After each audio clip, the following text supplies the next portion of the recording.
फाल्गुन का महीना हिंदू पंचांग का अंतिम महीना है।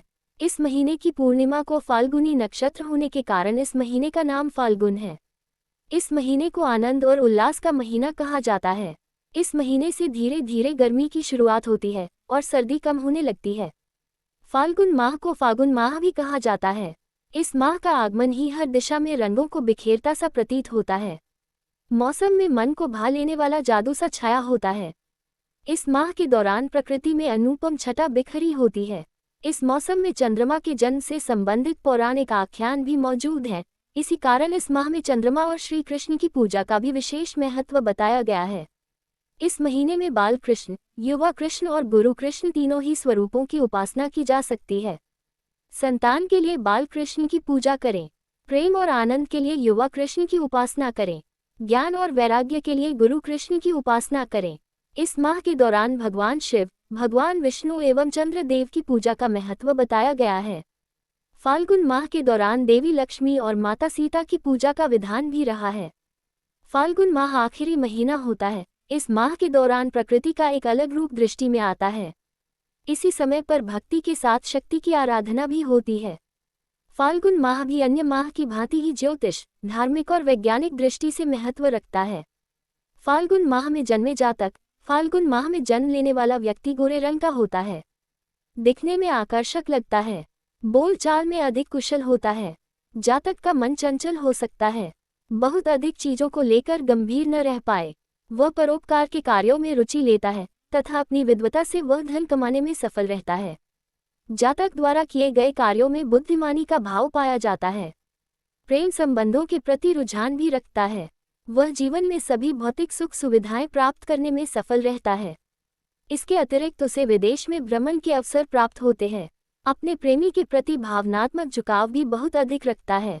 फाल्गुन मास मात्र इसलिए नहीं जाना जाता क्योंकि इस माह में होली का पर्व आता है, बल्कि इस माह का धार्मिक महत्व भी है। यह माह पतझड़ के बाद जीवन की एक नई शुरुआत का माह है। जिस प्रकार रात के बाद सुबह अवश्य आती है, उसी प्रकार व्यक्ति जीवन की बाधाओं को पार करने के बाद उन्नति की एक नई शुरुआत करता है। फाल्गुन मास के दौरान बहुत से पर्व मनाए जाते हैं, जिसमें से मुख्य होली, शिवरात्रि, फाल्गुन पूर्णिमा और एकादशी नामक उत्सव मनाए जाते हैं। इस माह में आने वाली एकादशी विजया एकादशी कहलाती है। इस समय के दौरान होलाष्टक लग जाता है। यह 8 दिनों का समय होता है जिसमें सभी शुभ काम रुक से जाते हैं। इस समय पर विवाह इत्यादि कार्य नहीं होते हैं। होली का आगमन प्रकृति से संबंधित होता है। होली रंगों का त्योहार है जिसमें जीवन के भी सभी रंग मिलकर एक हो जाते हैं। फाल्गुन माह की चतुर्दशी के दिन शिवरात्रि का पर्व मनाया जाता है। शिवरात्रि के दिन भगवान शिव का पौराणिक मान्यता अनुसार इसी दिन से सृष्टि का प्रारंभ भी माना गया है। इस शुभ दिन में महादेव और माता पार्वती का विवाह हुआ था। वर्ष भर में आने वाली 12 शिवरात्रियों में से फाल्गुन मास में आने वाली शिवरात्रि को महाशिवरात्रि के नाम से भी पुकारा जाता है और यह सबसे अधिक महत्वपूर्ण मानी जाती है। फाल्गुन मास की कथा। सतयुग की बात है, तब एक धर्मात्मा राजा का राज्य था। वह राजा बड़ा धर्मात्मा था। उसके राज्य में एक ब्राह्मण था। उसका नाम था विष्णु शर्मा। विष्णु शर्मा के 7 पुत्र थे। वे 7 अलग अलग रहते थे। विष्णु शर्मा की जब वृद्धावस्था आ गई तो उसने सब बहुओं से कहा कि तुम सब गणेश जी का व्रत करो। विष्णु शर्मा स्वयं भी इस व्रत को करता था। अब बूढ़ा हो जाने पर यह दायित्व वह बहुओं को सौंपना चाहता था। जब उसने बहुओं से इस व्रत के लिए कहा तो बहुओं ने नाक सिकुड़ते हुए उसकी आज्ञा न मानकर उसका अपमान कर दिया। अंत में छोटी बहू ने अपने ससुर की बात मान ली। उसने पूजा का सामान की व्यवस्था करके ससुर के साथ व्रत किया और भोजन नहीं किया। ससुर को भोजन करा दिया। जब आधी रात बीती तो विष्णु शर्मा को उल्टी और दस्त लग गए। छोटी बहू ने मलमूत्र से गंदे हुए कपड़ों को साफ करके ससुर के शरीर को धोया और पोंछा।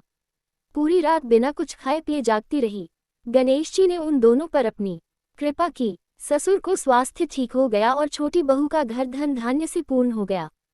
फिर तो अन्य बहुओं को भी इस घटना से प्रेरणा मिली और उन्होंने भी गणेश जी का व्रत किया। जो भी व्यक्ति गणेश जी का व्रत सच्चे मन से करता है, भगवान गणेश उसकी सभी मनोकामनाएं पूरी करते हैं। फाल्गुन मास की महत्वपूर्ण बातें। फाल्गुन मास के दौरान व्यक्ति अपने आहार का विशेष ध्यान रखना चाहिए। सामान्य एवं संतुलित आहार करना ही उत्तम होता है। इस मौसम में पानी को गर्म करके स्नान नहीं करना चाहिए। शीतल जल से ही स्नान करना उत्तम होता है। संभव हो सके तो गंगा स्नान का लाभ अवश्य उठाएं। भोजन में अनाज का प्रयोग कम से कम करें, अधिक से अधिक फल खाएं। अपनी साफ सफाई और रहन सहन को लेकर भी सौम्यता और शालीनता बरतनी चाहिए। इस माह के दौरान तामसिक एवं गरिष्ठ भोजन अर्थात मांस, मंदिरा और तले भुने भोजन को त्यागना चाहिए। इस माह के दौरान भगवान कृष्ण का पूजन करते समय फूलों का उपयोग अधिक करना चाहिए। भगवान शिव को बेलपत्र चढ़ाने चाहिए। फाल्गुन मास की पूर्णिमा के दिन देवताओं को अबीर और गुलाल अर्पित करने चाहिए।